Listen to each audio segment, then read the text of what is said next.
हैं, लड़की के आगे पीछे रोज घुरी आते हैं। सब फालतू है।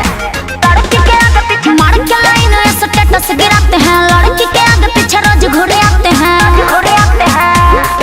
बॉयफ्रेंड बनने के लिए फरियाद करते हैं। ये लड़के नहीं लड़कियों से प्यार करते हैं, ये तो लड़कियों की जिंदगी बर्बाद करते हैं। ये लड़के नहीं लड़कियों से प्यार करते हैं, ये तो लड़कियों की जिंदगी बर्बाद करते हैं।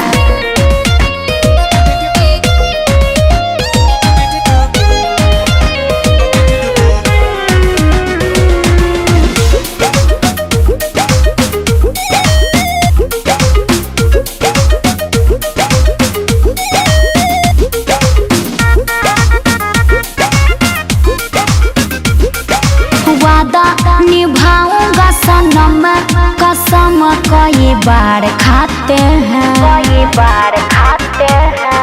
छोड़ेंगे साथ हम कभी ना और बाद में मुकर जाते हैं। नजर से सीधे दिल में समा कर करते तबाह हमें अपना बना कर, प्यार के जेल से एक दिन फिर आजाद करते हैं। ये लड़के नहीं लड़कियों से प्यार करते हैं, ये तो लड़कियों की जिंदगी बर्बाद करते हैं।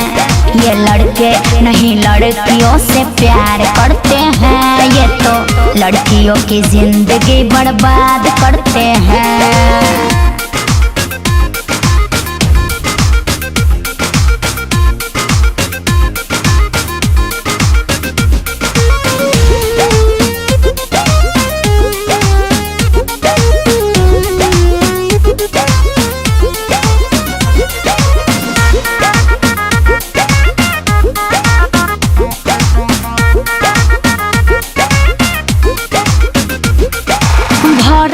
बन के बगिया का रसवा चूस के उड़ जाते हैं।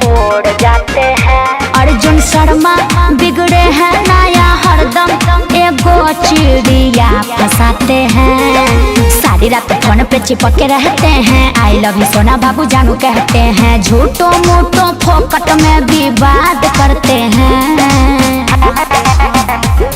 ये लड़के नहीं लड़कियों से प्यार करते हैं, ये तो लड़कियों की जिंदगी बर्बाद करते हैं। ये लड़के नहीं लड़कियों से प्यार करते हैं, ये तो लड़कियों की जिंदगी बर्बाद